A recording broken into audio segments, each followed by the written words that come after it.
Yesterday, Nerdcubed released a video in response to current events. The US election, Brexit, the way 2016 has gone as a whole, and it was his response to that. I'll put a link here so you guys can go see what Dan had to say. Now, I really think he was onto something, and this is my response to that. 2016's been a hell of a year, and not really in the best of ways. I mean, it all started out with a series of celebrity deaths. I mean, we were saddened, but I'm sure we all remember the jokes about how horrific 2016 was. It was like, 2016, stop! I mean, I'm loath to get political here, and I'm not going to press any personal agenda on you all, but it's important that I frame this properly. When we were done laughing, thinking we'd had all our big events, 2016 really went and threw us a curveball. And frankly, whether you sit on the right or the left, things none of us thought could happen actually happened.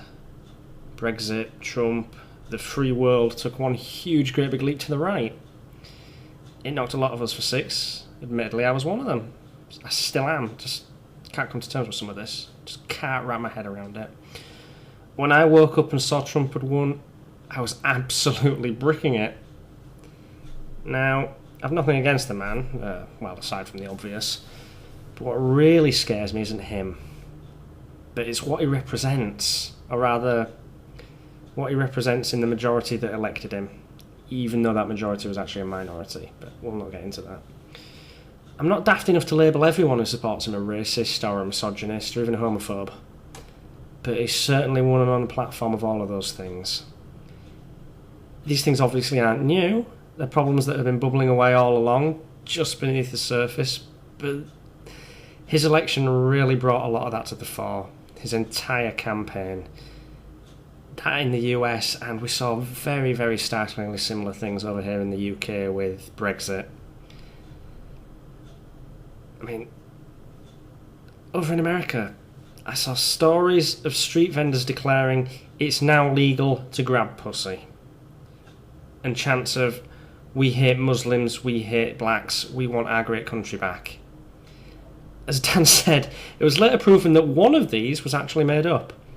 But the damning thing about it is, if you'd have put both of those before me and told me one was actually said by Trump supporters and one was made up, I wouldn't be able to tell you which one was which, not without looking it up first. I mean, that ought to scare the living daylights out of all of us. That is truly terrifying. I mean, 2016 has been a knockout blow for the politics of division, and understandably, it's left a lot of people very, very scared and very, very uncertain about the future. But then so were the people who supported these things. I mean, the politics of division feeds on fear and uncertainty.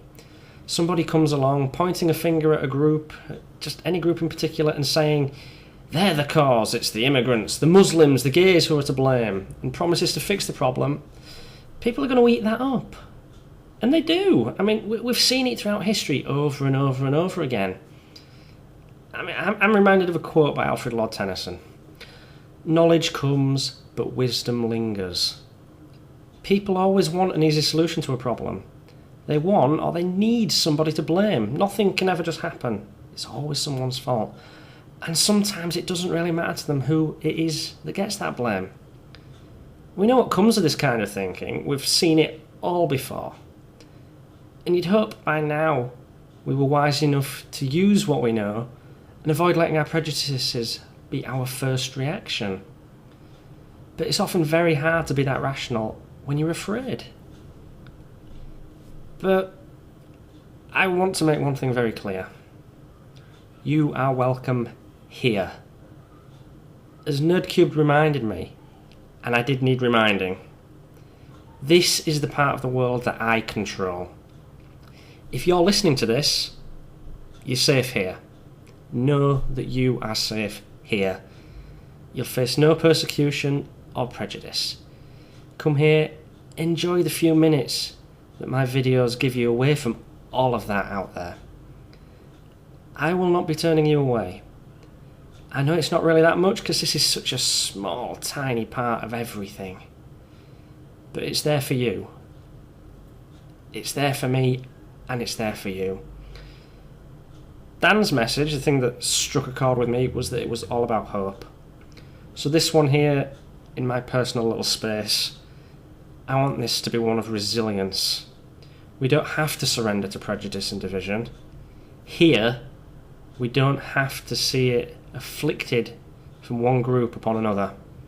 Here, you're all part of the same audience, and that's all that matters. Things may seem bleak at the moment, for some, no doubt, more than others. I am not a part of many of these groups that are being singled out, and I can only imagine what it actually feels like. And it's hard. It's hard. I know it is.